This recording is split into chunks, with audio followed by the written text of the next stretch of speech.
En un país donde la confianza en las instituciones de justicia fue mermada tras malas prácticas, incluso corrupción, hablar de ética, rendición de cuentas y disciplina judicial resulta más que necesario.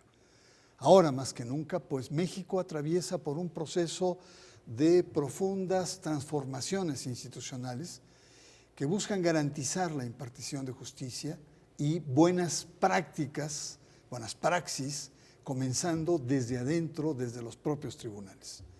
El Estado de México no ha quedado al margen de estos cambios y como parte de la reforma judicial aprobada en diciembre de 2024, se dio un paso a unos nuevos entes jurídicos que marcan un antes y un después, por lo menos quisiéramos así, en la historia del Poder Judicial mexiquense. Nos referimos, entre unos de ellos, a el órgano de administración y el Tribunal de Disciplina Judicial del Estado de México. Su misión es clarísima: vigilar la conducta, la competencia de quienes imparten justicia y sancionar faltas que cometan y que comprometan la confianza ciudadana. Para entender estos nuevos roles, conversamos sobre la creación y los retos y la trascendencia de estos órganos que recientemente se han sido creados. Nos acompaña Marisela Reyes Hernández, magistrada presidente del Tribunal de Disciplina Judicial, y del magistrado Fernando Díaz Juárez, presidente también reciente del órgano de administración judicial y expresidente del Tribunal Superior de Justicia del Estado de México. Ambos bienvenidos aquí a El Hilo Negro, y para dar inicio a la conversación le invito a que veamos una cápsula que nos ayuda a contextualizar la creación y las funciones de este nuevo tribunal. Como parte de la reforma judicial estatal, el Congreso del Estado de México creó el Tribunal de Disciplina Judicial, un órgano especializado encargado de investigar y sancionar faltas cometidas por jueces, magistrados y funcionarios del Poder Judicial. Este nuevo tribunal, integrado formalmente el 6 de octubre, replica el modelo federal instaurado por la reforma constitucional, con el propósito de fortalecer la rendición de cuentas y sustituir al antiguo Consejo de la Judicatura Estatal. El tribunal está integrado por 5 magistraturas, de las que, en cumplimiento del principio de paridad de género, 3 están ocupadas por mujeres. Conforme a lo establecido en la ley, la presidencia será de carácter rotativo cada 2 años, iniciando el primer periodo con la magistrada Marisela Reyes Hernández al frente, quien obtuvo la mayor votación en la elección del pasado 1 de junio. Por otra parte, la reforma judicial también establece la creación del órgano de administración judicial, que tiene a su cargo la gestión administrativa y el desarrollo de la carrera judicial. De acuerdo con la Ley Orgánica del Poder Judicial del Estado de México, su objetivo es garantizar el funcionamiento eficiente, determinando el número, competencias y especialización de salas, tribunales y juzgados, así como el ingreso, formación, promoción y evaluación del personal judicial y administrativo. Además, supervisa el cumplimiento de las normas administrativas, coordina los recursos humanos, financieros y materiales del Poder Judicial y quedó instalado formalmente el 30 de septiembre. De acuerdo con la normatividad, está integrado por 5 personas que ejercerán el cargo de manera rotativa durante 6 años improrrogables, 3 designadas por el Pleno del Tribunal Superior de Justicia, una por el Poder Ejecutivo y otra por el Congreso local. Este órgano funciona en pleno o mediante comisiones y cuenta con una presidencia que se renovará cada 2 años, fortaleciendo así la pluralidad y la corresponsabilidad en la conducción administrativa del Poder Judicial del Estado de México. Actualmente preside este órgano el magistrado Fernando Díaz Juárez. Regresamos al Hilo Negro. Magistrada, bienvenida nuevamente. Quisiera preguntarle la relevancia que tiene para usted, porque por lo que se ve, por lo que vimos en la cápsula, es un paquetote lo que realmente se está abriendo. ¿Cómo se siente usted? Muchas gracias. En principio, pues gracias por esta apertura en su programa Hilo Negro. Sí, es un gran reto, es un gran compromiso ser pioneros en la apertura y la instalación de este Tribunal de Disciplina Judicial, puesto que en efecto, como lo hemos visto en la cápsula, va a corresponder al Tribunal de Disciplina Judicial vigilar que el trabajo de los servidores públicos judiciales se realice con rectitud, con transparencia, con ética, con profesionalismo y desde luego con una clara rendición de cuentas hacia la ciudadanía. Es un reto mayúsculo. Está usted puesta entonces, ¿no? Sí, Con desde todo. luego que sí, desde luego que sí. Con mucho gusto. Magistrado Díaz Juárez Fernando, nuevamente gracias por estar acá. ¿Cuál es la competencia de estos órganos? Ya lo vimos algo en la cápsula, pero ¿cómo redondearía estas funciones? Gracias, Bernardo. Primero, agradecerte y agradecer al auditorio, como siempre, la oportunidad que nos das de poder comunicarnos con la ciudadanía en un aspecto tan importante y en un momento histórico que vive nuestro país y que vive el Estado de México. Con la reforma al Poder Judicial, efectivamente, se abre una nueva página en la historia de la impartición de justicia. Una historia que debe principalmente tener objetivos claros. Primero, separar las funciones administrativas de las de disciplina. Como hemos visto, el Tribunal de Disciplina será el encargado de precisamente vigilar y supervisar el desempeño de los órganos jurisdiccionales. Pero cuanto hace a los recursos administrativos, financieros y humanos, se estableció que esta responsabilidad recaiga en un órgano colegiado, denominado órgano de administración judicial. Pues no es menor la responsabilidad que se tiene porque la transparencia, el combate a la corrupción, el uso eficiente de recursos, la cercanía, no se circunscribe únicamente a la función jurisdiccional. Tiene que verse de manera transversal en la parte administrativa, verificar que los recursos se destinen principalmente a lo prioritario en el Poder Judicial, Bernardo, que son los órganos jurisdiccionales. Las áreas administrativas estamos creadas para facilitar y dotar de las herramientas mínimas para que los órganos jurisdiccionales puedan desarrollar adecuadamente su trabajo. Muy bien, muchas gracias, magistrada Marisela. Usted no llegó a su cargo por casualidad o por un dedazo de Dios o de quien sea. Usted tiene toda la legitimidad porque ganó el mayor número de votos de la ciudadanía y eso le da una legitimidad tremenda al cargo que usted va a ejercer o está ejerciendo. Usted ha declarado que uno de los aspectos, ejes estratégicos, es el tema de dignificar el servicio judicial. ¿Qué significa esto? Sí, mira, Bernardo, antes que yo te pueda contestar esta última pregunta que me acabas de mencionar, quiero decirte que en efecto fui una de las personas más votadas en el Estado de México. Como mujer eso me hace sentir primeramente muy bien, pero también con mucho compromiso. Es un gran compromiso y de verdad me siento honrada primero como mujer y enseguida institucionalmente. Como mujer porque debo contarte así de manera muy rápida que hace 35 años cuando yo ingresé al Tribunal Superior de Justicia no había tanta apertura ni tanta cabida hacia las mujeres.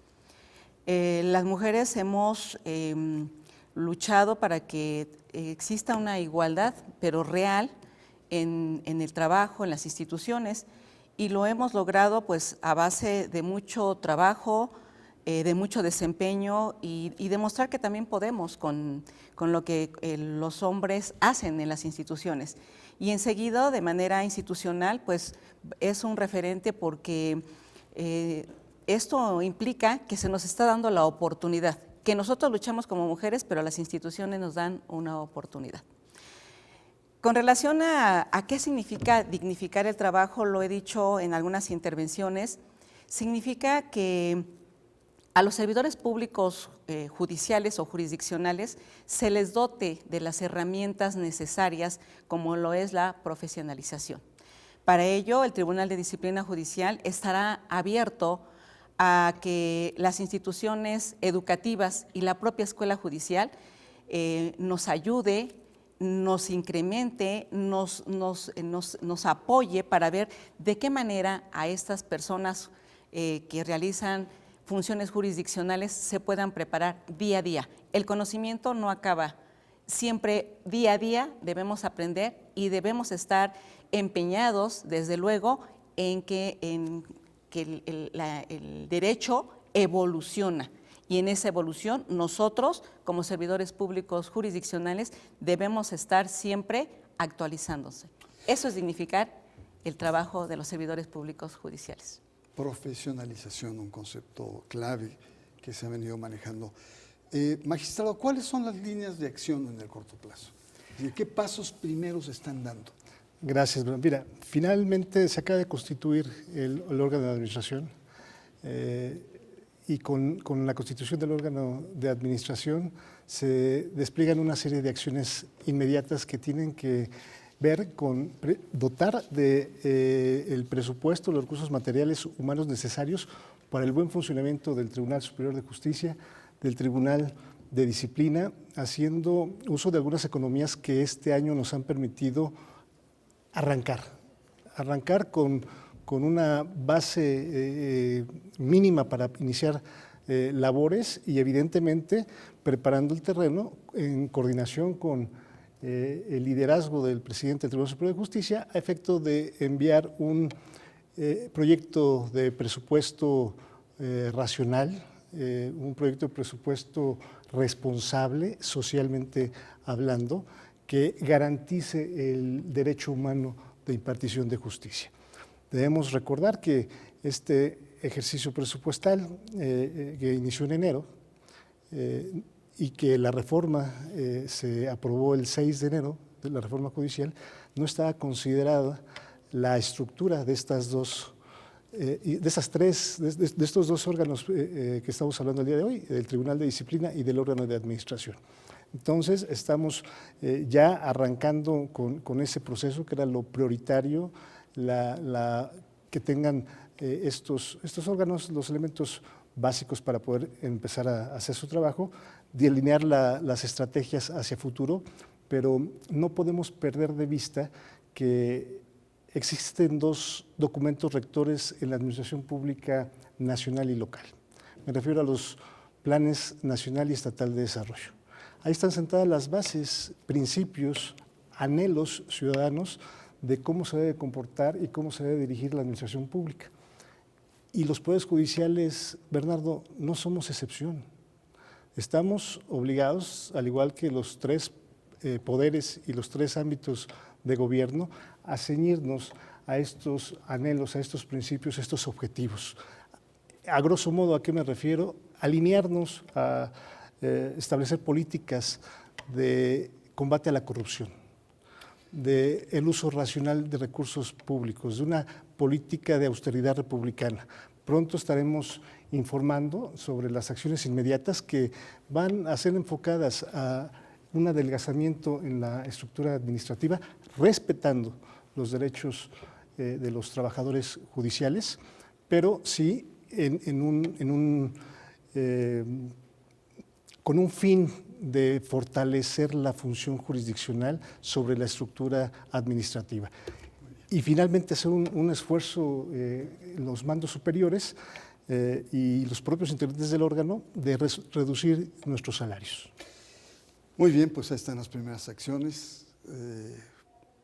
El Estado de México es casi un país en sí. Me imagino que el presupuesto comparado con otras entidades va a ser muy superior, muy grande, y ahí hay un desafío inmenso, porque a veces no se tiene esa conciencia de las dimensiones del Estado de México. Vamos a una pausa, nuestro tema es el Tribunal de Disciplina Judicial del Estado de México y también el Tribunal Administrativo. Conversamos con Marisela Reyes Hernández, magistrada presidenta del Tribunal de Disciplina, y con el magistrado Fernando Díaz Juárez, presidente también del órgano de administración judicial. Un momento, regresamos. Usted está en El Hilo Negro.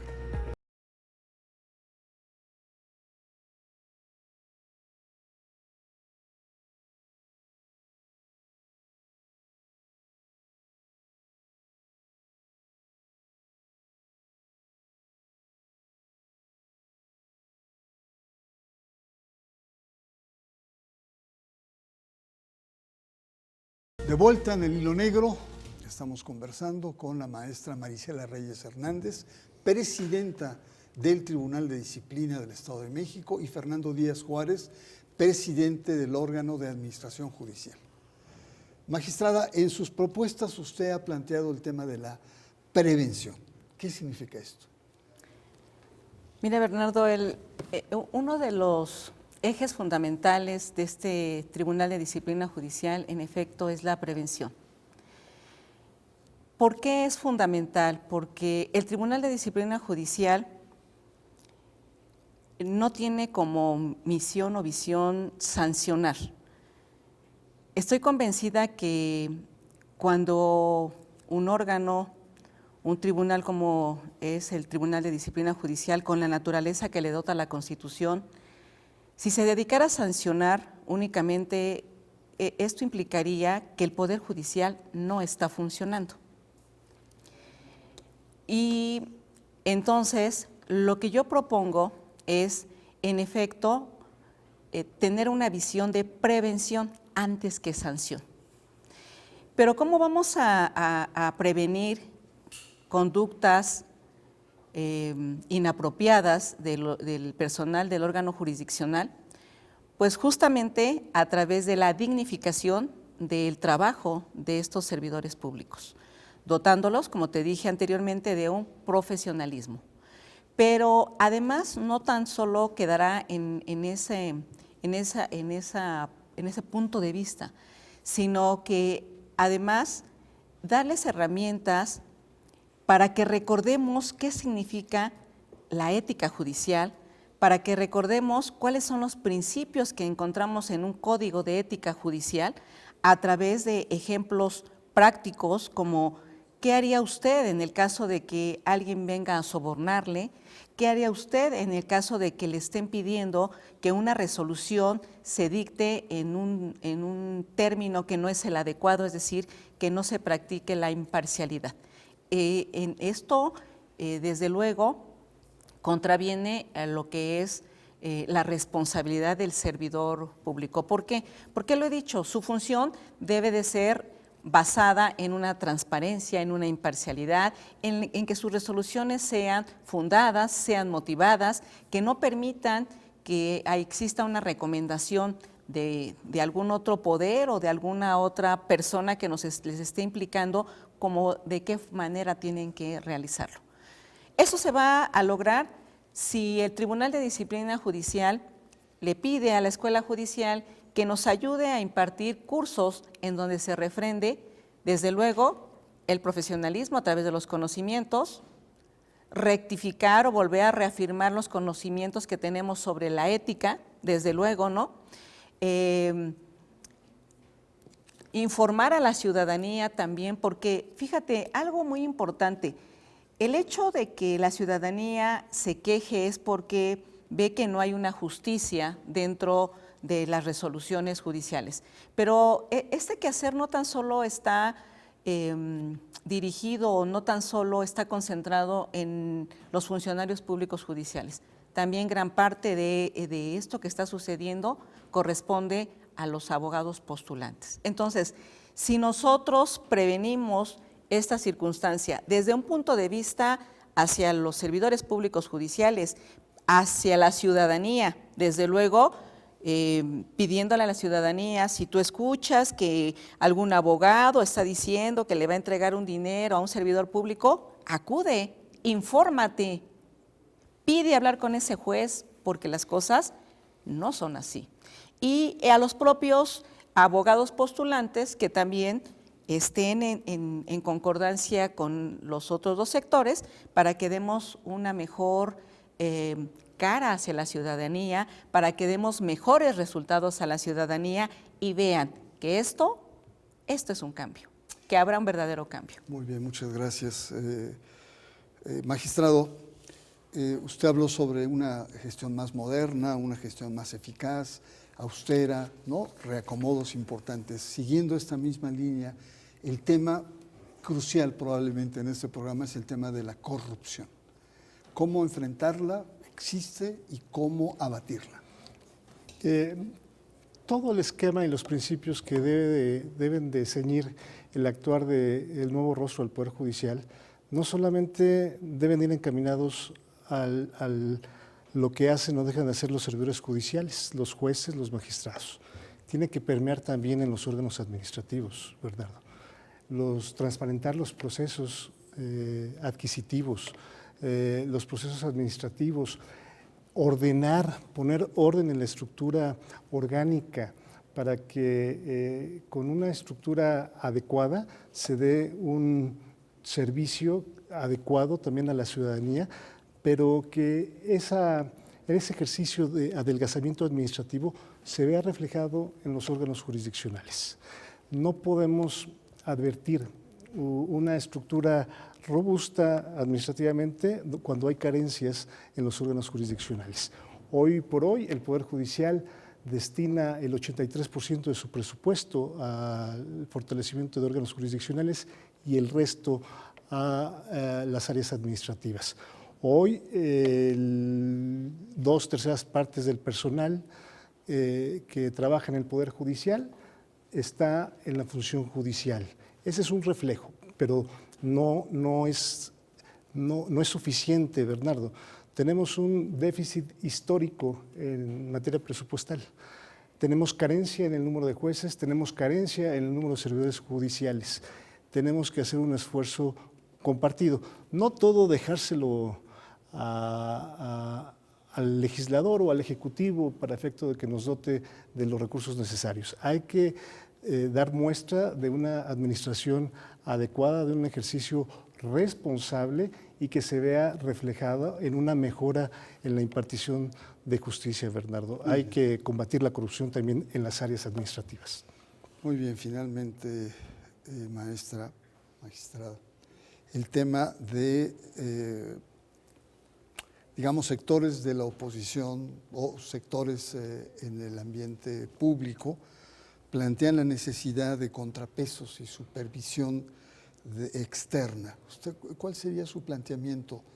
Se ha hablado de transparencia, de abrirse, de combatir la corrupción, modernizar, austeridad. ¿Requeriría todo esto de alguien de afuera que certificara que lo que está haciendo es correcto? ¿O un intercambio? ¿Cómo ve usted estas demandas que se están planteando?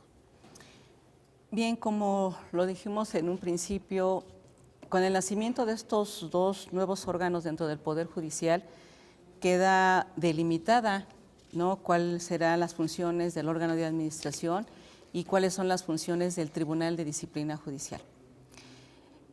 En lo que atañe al Tribunal de Disciplina Judicial, desde luego queda claro para el Tribunal de Disciplina Judicial que la confianza hacia de la justicia no está solo en poder del Tribunal de Disciplina Judicial, sino que también la sociedad, también la academia, también las organizaciones civiles deben involucrarse en los resultados que nosotros habremos de dar a corto, a mediano y a largo plazo. Es decir, ellos tienen que verla, tienen que entenderla y tienen que participar con nosotros. Desde luego, con el apoyo del órgano de administración, con el apoyo de nuestro propio presidente del Tribunal Superior de Justicia, el doctor Héctor Macedo, estamos trabajando en una coordinación y este será un punto también muy, muy especial porque habré de pedirles que estos tres organismos o estas tres áreas que he mencionado, que es la sociedad civil, la academia y las organizaciones civiles, también existan foros de participación que nos ayuden a que también ellos nos indiquen, a que visualicen de qué manera se habrá de aperturar más el Tribunal de Disciplina Judicial, porque nos interesa la transparencia, nos interesa que ellos conozcan de una manera corta, de una manera frontal, de qué forma habremos de implementar nuevas acciones para que esto realmente se vea, se visualice, la gente observe que existen cambios, esos cambios que desde luego son los objetivos de la reforma judicial. Esto es, que la justicia hacia la ciudadanía sea mayormente transparente. ¿Cómo lo vamos a lograr? ¿no? Con más profesionalismo, con rostro humano, que es lo que nosotros hemos dicho, es decir, que nosotros nos podemos acercar hacia las personas para que nos digan, aquí está fallando la administración de justicia y nosotros podamos hacer algo para que se noten esos cambios. Muy bien, muchas gracias y muchas gracias por su presencia aquí en el Hilo Negro. Y finalmente unas palabras, ya el tiempo se nos fue. Hay una palabra clave que acaba de mencionar la magistrada, que es devolver la confianza. ¿Cómo devolvemos la confianza? Ya hay algunos digamos, indicios que ustedes han señalado, pero es una cuestión clave la confianza. La reforma judicial es el primer paso y está dado, y hoy por hoy tenemos personas juzgadoras que cuentan con la legitimación de la ciudadanía. Pero eso no basta, Bernardo. Desafortunadamente, en diversos estudios, diversos análisis nacionales, no nos ubican en un buen lugar de percepción ciudadana. Hay que retomar esa confianza que hemos perdido. ¿Cómo? Ha trazado ya el presidente Héctor Macedo algunos trazos de lo que pudieran ser característicos de esta administración, es acercar la justicia a la gente, a las comunidades donde no tienen acceso o lejanas a donde se encuentra un órgano jurisdiccional. Utilizar la innovación tecnológica como una herramienta para transparentar, para combatir la corrupción, para cerrar la brecha y la distancia entre el ciudadano y el impartidor de justicia, y también hacer uso de estas herramientas tecnológicas para eficientar el tiempo que se lleva un proceso. Si no contamos con el suficiente personal, habremos de echar uso de la innovación tecnológica para coadyuvar en trámites que eventualmente necesitan o requieren mucho tiempo. Utilizar la inteligencia artificial, por ejemplo, Bernardo, dar muestra de que el Poder Judicial efectivamente tiene una política de planeación estratégica democrática, de una justicia abierta y cercana a la ciudadanía, y finalmente la colaboración que comentaba la presidenta del Tribunal de Disciplina, la colaboración, la coordinación y la suma de esfuerzos bajo el liderazgo del presidente del Tribunal Superior de Justicia, acompañándose de estos dos órganos que finalmente tenemos el mismo objetivo. ¿Y cuál es ese objetivo, Bernardo? Que la ciudadanía aprecie y palpite que hay un cambio en beneficio de los ciudadanos con esta reforma. Hay que quitarnos ese sesgo de jueces y autoridades lejanas, frívolas. Tenemos mucho camino por delante, Bernardo, pero estamos dando pasos importantes en el Estado de México y tendremos que seguir bajo esa misma ruta. Vamos a estar muy pendientes de estos cambios que son para bien. Es importante lo que aquí se ha planteado, los conceptos que los invitados han planteado, como es el tema de la profesionalización, de una mayor transparencia, temas centrales como este combate a esta imagen de corrupción que se ha dado, ganar más confianza, pero sobre todo el tener una perspectiva de austeridad, ¿no? Difícil por el tamaño y las exigencias, pero sobre todo ganar nuevamente confianza en la ciudadanía. Así es que vamos a estar muy pendientes, apenas es el inicio y bueno, pues desde el Hilo Negro le deseamos todo el fervor y el trabajo que requiere esta inmensa tarea. Muchas gracias por su presencia y también a usted le invito para que en la próxima semana nos acompañe en este espacio que es el Hilo Negro.